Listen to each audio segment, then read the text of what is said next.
This week on the Brandon Gona Show, is it time for Canada to ditch the royal family? Everybody's asking about it. We're going to answer it. Plus, an update on Little Jamaica and what the city's doing. And a returning Canadian traveler trapped in one of those quarantine hotels, even though he has a negative COVID-19 test. Also, in your voice, we asked people to tell us the colors and levels in Ontario's COVID-19 framework. And listen to this. People are confused. And then, in Open and Honest, it's actually a Hennessy Conversation with former MP and now best-selling author, Celina Caesar-Chavannes. You know what time it is. The Brandon Gona Show starts right now.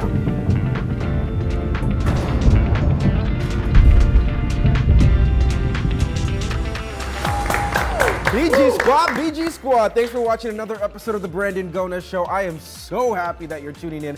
Episode 9.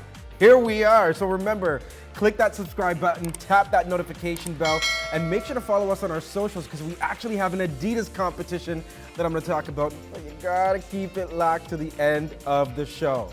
All right, pause. It's time for news you can use.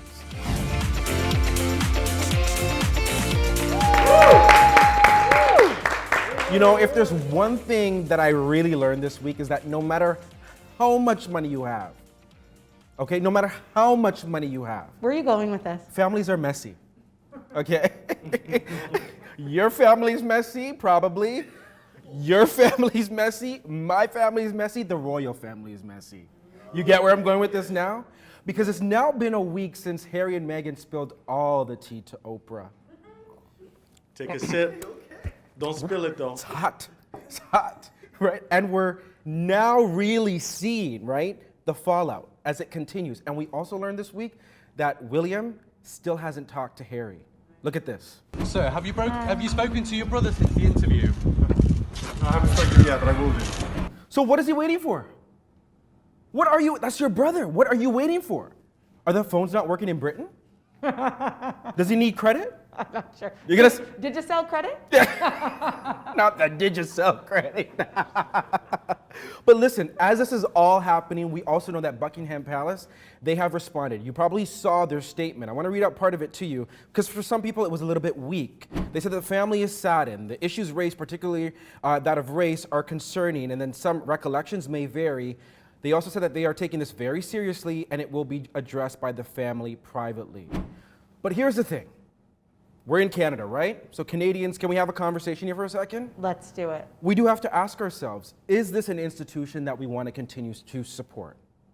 Real talk. Right? Or even better, is it an institution that we want to be associated with? Because the reality is that the allegations presented by Harry and Meghan are quite serious, especially in 2021. And the other thing is that we as Canadians, our tax dollars, our public tax dollars, supports this institution in indirect ways. What ways, you're probably wondering? Well, for example, when the royals come and visit Canada, guess who pays for their security? You get what I'm saying here? That's just one example. So I did a bit of digging here. And if Canada did want to remove the monarchy from our society, from our institutions, it's going to require a lot of work, including basically Parliament, the House of Commons, the Senate, all 10 provinces and 3 territories would have to unanimously agree to amend the Constitution. It's interesting because it's never going to happen. You sound like you're trying to start a movement. Why are you saying that? I'm just saying, like, it's that amount of work is so unlikely. Plus, once you open up the Constitution, there's probably going to be other provinces who want to put some stuff in there now. You get what I'm saying? It just opens a bag of worms. But the saying goes, if there's a will, there's a way, baby. So Canada, tell us, do you think it's time that we disassociate ourselves from the monarchy? We want to hear in the comment section right now. Okay, so guys, have you heard about the Toronto man that's stuck, trapped in one of those quarantine hotels, not allowed to leave, even though he has a negative COVID test? What? Yes. No, the story is wild. So let me tell you what his name is. His name is Daniel Page, okay? And right now, his wife literally doesn't know what to do. I want you to take a listen to what she had to say. On the second day, he got his test results and they were negative, so he was expecting to leave, which was a Sunday. We thought he was going to come back home, and he hasn't. So listen, I want to give you a bit of extra context, extra background here. So basically, this man, he traveled to the States, unfortunately, due to the passing of his mom. So he needed to attend a funeral, which we've been hearing a lot of stories of Canadians doing this, going across the world, traveling the world to basically put their family members down. But we've also been hearing a lot of more stories of other Canadians who've been trapped in these quarantine hotels, that they've been told that they can't leave even though they have a negative COVID test. But what do you mean trapped? Like physically locked in the room? Like I don't know what that means. He's not allowed to leave the hotel even with this test because you have to, the security has to allow you to go, and they're not allowing him to go. It's such a bizarre story, and apparently the federal government is aware about it, and now there's actually an organization called the Canadian Constitution Foundation that has taken legal action against the federal government about this. So we're literally watching this story unfold as it happens, and we're gonna keep you updated.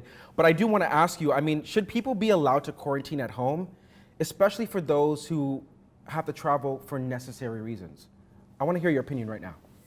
No, that story is just bizarre. Like, it's actually giving me a little bit of stress. Like, I'm feeling a bit of stress. Are you? I am. You know what also gives me a bit of stress? Like, just thinking about tax. Did you guys forget, like, it's tax season? Have you filed your taxes, Chris? I actually have, yes. Oh, I wasn't expecting you to say that. Still waiting for my Gonez Media T4 though. Keep it coming. Not the legalities. What about you, Birds? Have you filed your taxes? I'm 2 turns up. Okay. Well, Champagne poppy, baby. oh, right. No, we love Drake here. We love Drake on this show. No, but did you know? There's actually a free and easy online service that you can use to file your taxes. Maybe some of you know about this service, some of you may not. It's called TurboTax. And the reason I'm telling you this is because this past year, we all know, we all can probably agree, has been hectic. For sure. It's been stressful, especially for millennials who've been severely impacted by this pandemic economically, right? Preach. Think about all the people who've been temporarily laid off, or even worse, lost their jobs. And yes, there have been government programs like CERB that people have been able to access, but also remember that that may impact your tax return. Maybe you might have to pay back taxes. You don't know. So let's save you a few coins here, right? Follow along with me. I'm trying to help you help yourself. Head over to turbotax.ca/free and get a free tax filing service and save yourselves a few coins, right? I got you. Whoa! The reaction to our bidding war story last week about real estate. You guys went buck. Wild. Like literally everybody was like, thank you for talking about this. I found myself in a bidding war. I didn't like the process. We need to talk about this more. You want to know what we also heard?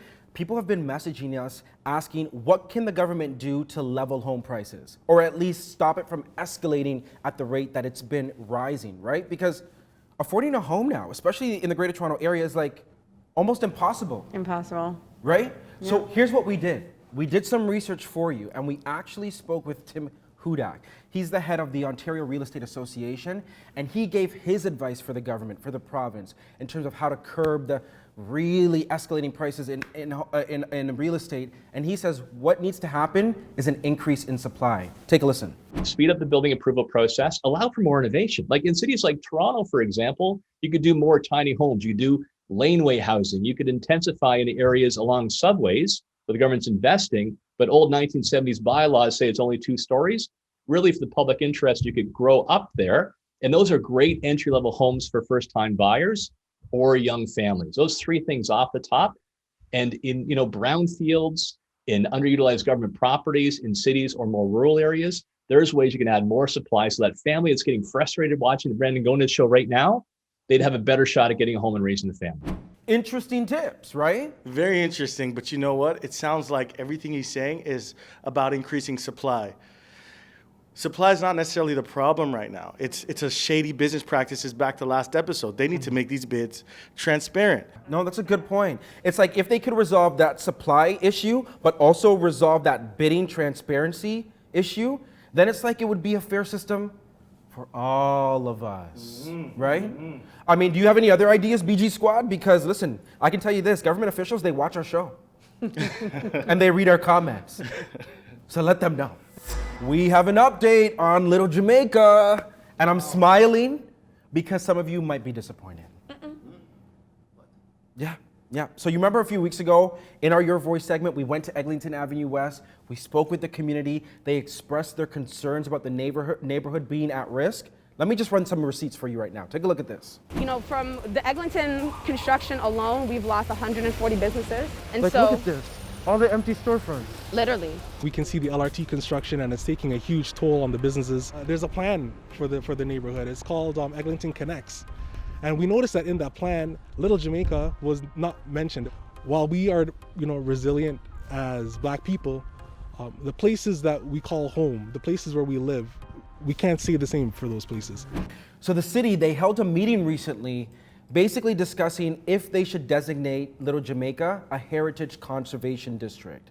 And basically what that would do would preserve the area and prevent those older buildings from being torn down and then replaced with some highly expensive condos, right? Because once you get that in there, then rents increase and then those businesses can't afford the rent.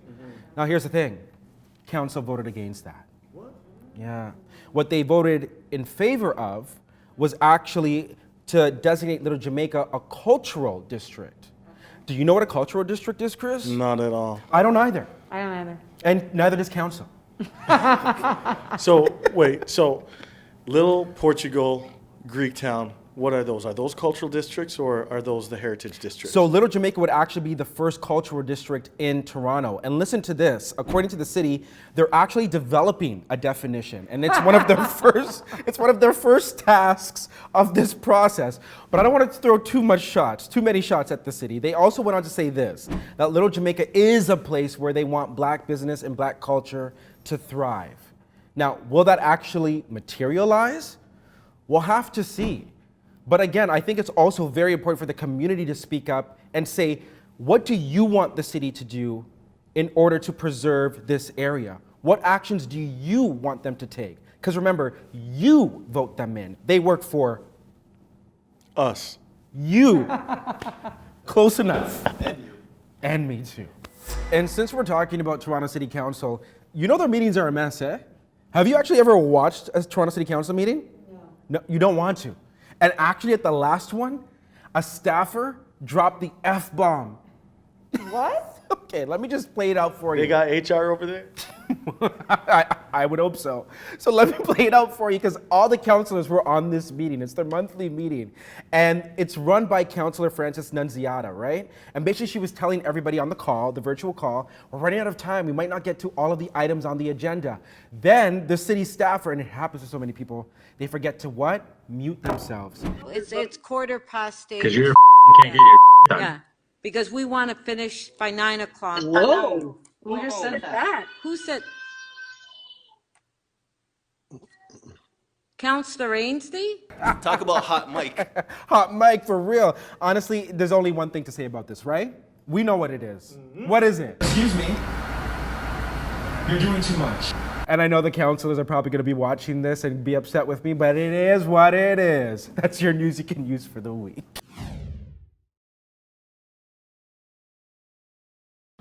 All over Ontario, cities and towns are in different stages of the reopening process. And as you probably know, the province is using a color-coded COVID-19 framework. Here's what it looks like. You can see all the different colors. But what do those colors actually mean? And do regular people even know? Well, let's go find out. It's time for Your Voice.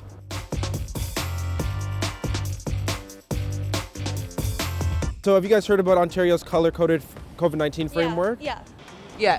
Have you heard about this framework? No, not yet. But I'm not from here. Where are you from? Quebec. Do you think people are going to know the answers to these questions? I don't personally think that they will. I think that the color-coded framework is really confusing, especially once you go into the details of what each of them, mean. So I want to be surprised because if people can tell me these answers, then that means, that they're paying attention to the news. So run down the colors for me. Well, there's gray. I think there's red.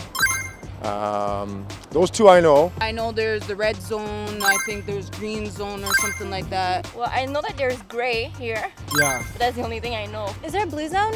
No. Never mind. There's got to be a green. I would think green should be everything's cool. Orange, Okay. green. Yes. Yellow. Yes. Oh my God, that you was a got guess. them. Woo! Now let's put them in order from closest to reopening to closest to lockdown. Orange, yellow, green. No, to be honest with you, I'm really confused with the colors. Like, really confused. What do you think is the worst one? Red. In my opinion, I think red is like fully closed, like everything is closed. Yeah, you think so, eh? Not on this framework. Red is actually called control, and then gray is full on lockdown. Gray's not even a color. I think they chose gray because they don't know what the they're doing. What do you think is the most confusing part? What stores are allowed to open and what stores aren't allowed to open. When someone in London, Ontario, because I've been here for just a year, they were telling me like, oh, there's gonna be color coding, like just like the stoplight. And then they told me no, there's like green, gray, orange, red, and something like that. So I was like thinking whatever is the most red, it's like it's fully locked down or something like that. Right? That's what most people would think. Which province do you think has handled COVID-19 better, Ontario or Quebec? I think Ontario is. Why? We have curfew. What is this? Oh, you have curfew in Quebec? Yeah, we do have curfew. So what time curfew? 8 p.m. So we have to go now if we don't want to get a ticket. Oh, sorry. Yes, sorry. I don't want you to. Okay, sorry. My bad. Drive safe, okay? And of course, if you want any more information about the color-coded framework, head over to the province of Ontario's COVID-19 website. Green. Okay. Yellow. Yeah. Orange. Yeah. Red, gray. You got it! Yeah. Amazing. I'm so proud of you. Ding, ding, ding, ding, ding, ding. I will give you a high five, but COVID is real.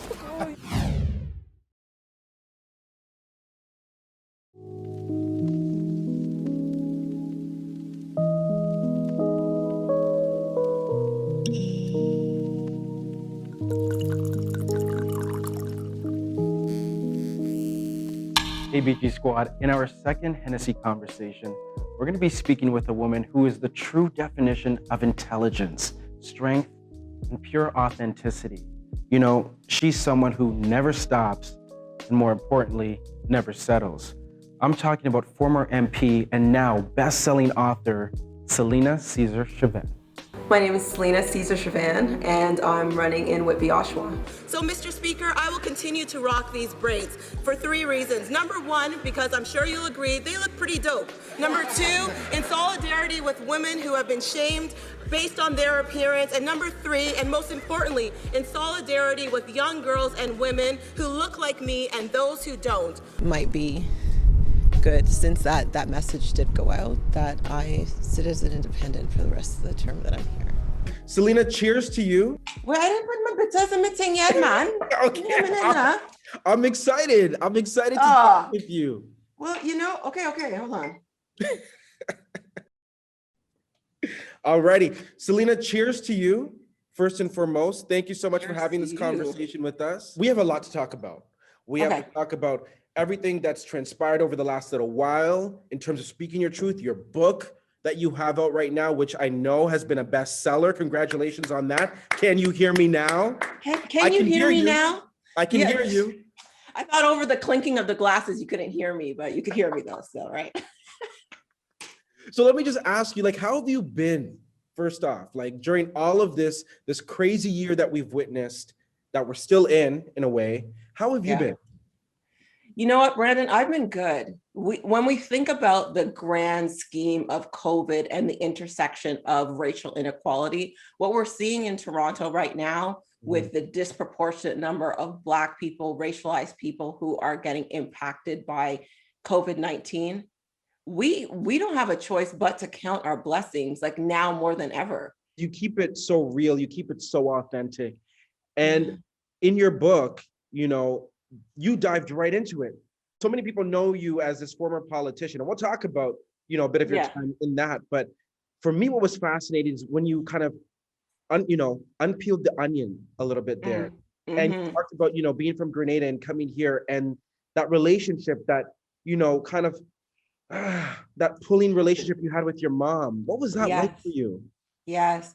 So that was an interesting piece to write, Brandon, because, I dedicated the book to my mom and I said, dedicated to my mom, Odessa Caesar, the iron that sharpens me. This product, this woman that's able to use her voice to speak her truth was shaped by a woman who knew her purpose, spoke her truth, didn't suffer fools lightly. So, writing about that tension, I really needed to honor that tension because I wanted people to see that irrespective of those relationships, as hard as they are, you should be able to draw something from them. You have 2 daughters.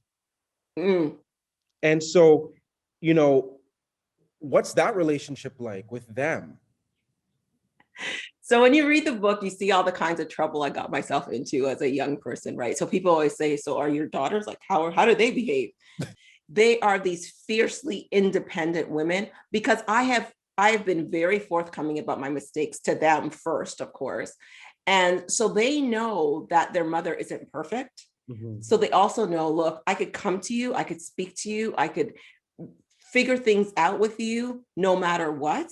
So we have a really nice, and Black people don't like to talk about this, but we have a really nice friendship. I think in this world, in the world that we're in right now, where women and especially girls of color are facing so many obstacles, never mind racism and sexism, like the beauty standards, everything that they're facing, they need a friend at home. When you were an MP and you stood up in the House of Commons and you rocked your braids, like that was the first time we ever saw that here in Canada, It was such a moment. Even in the book, when you talked about your experience, having an abortion, like for me, like it was so raw, so vulnerable. And I feel like there are a lot of women out there who probably go through that, but also feel like they can't express that experience for fear of judgment. Oh, for sure. And you know what? Like, this is why I wrote the book sort of upside down. I wanted to write a book that allowed not only to heal myself, but I also wanted it to heal other people. Blood, sweat, and tears went into this, Brandon. And that's things that people don't know and we hide because we live in this Instagram filtered world that doesn't show our true selves. Let's show our true selves. Let's talk about truth. What was the hardest part of the book for you to write? The part about my grandfather. I've not been able to read that passage of the book and not cry. He really was my love. Like the first person that I knew unconditionally just loved who I was, irrespective of anything, no matter what I would have done, what I could have done, that love would have been there. And when he passed away, it dawned on me, oh my God, people die. I love seeing this side of you. Like the clips we see, for example, are that interaction that unfortunately you had to experience with the Prime Minister of Canada. When you still think about it till this day, does it still make you want to cry sometimes? And if so, why? Because I love my job and I was good at my job. So the knot is there already. I was good at my job. And I don't understand why. I don't understand, never mind that moment. I don't understand the 3 years up to that moment. I don't understand the tokenism. I don't understand why I was excluded from all those conversations in 2017 related to the Black community. And I don't understand why I wasn't given the respect and the courtesy of being dignified as a human being first, as someone who's part of a team first. And that for me is the part that I think about. For all those people who had to take it, no, we are setting the record straight. Don't do that again. Don't come for us again. When I talk with you, I feel like the words that come to my head is like, you never stop and you don't settle. And I appreciate that because I feel like that's a message that a lot of, especially young women, need to hear, young women of color. So what is next for you? You've got this book out, it's doing so well. It's such an eye-opener. What is next for you? I'm going to continue to fight for equity. I'm going to continue to talk out about mental health. Those are the 2 things I'm really passionate about. How I do that, where I do that, where I show up next. Be like Pokeroo. I'm just going to pop up somewhere. I can't tell people where I'm going to show up, Brandon. I can't do that. I got to keep them shook. Who is Celina Caesar-Chavannes? She is truth. She is joy. She has been able to form a perfect union with her imperfect self and be totally okay with that. I love that. I loved our conversation. I love that you were so open and honest with me. Well, thank you for everything that you've done right from the first moment we met to this moment. Just nothing but joy and pride for you. Wasn't that real? I love it, I tell you. Let me tell you this. We're going to continue having more great Hennessy conversations throughout the year.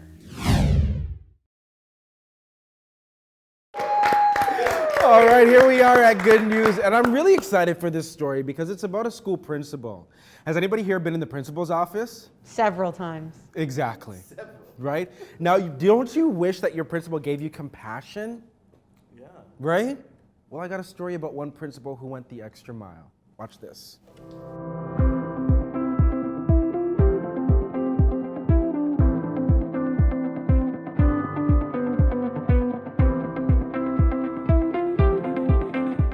But he was pretty adamant about not taking the hat off.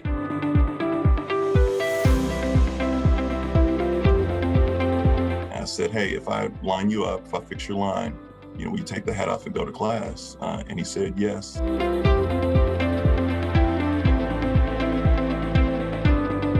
Coming back to school, I almost got stuck out in the front of my house, because the side streets haven't been cleared.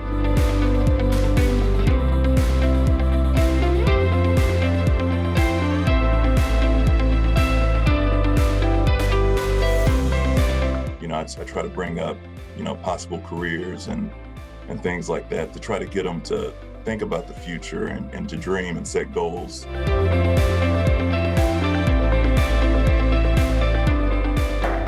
What a principal. That's a principal, right? Yeah. Like that type of compassion every educator should have, especially for a young black guy. I'm gonna just tell you right now, lineups are everything, period, poo.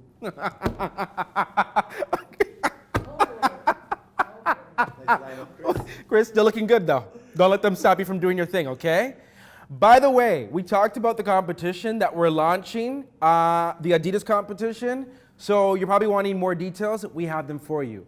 Make sure you're following Brandon Gona's Show Instagram page because we are going to be giving out those details this week where you could win a big, big gift card.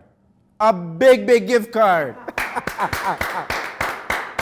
I guess I'm the only one excited. It's fine. Well, it's time for the show to come to an end, right, Burns? Yes, sir. Okay, Burns is tired, so we'll wrap it all up. So remember to hit that subscribe button, tap that notification bell, share this video if you really loved it, and follow us on our socials.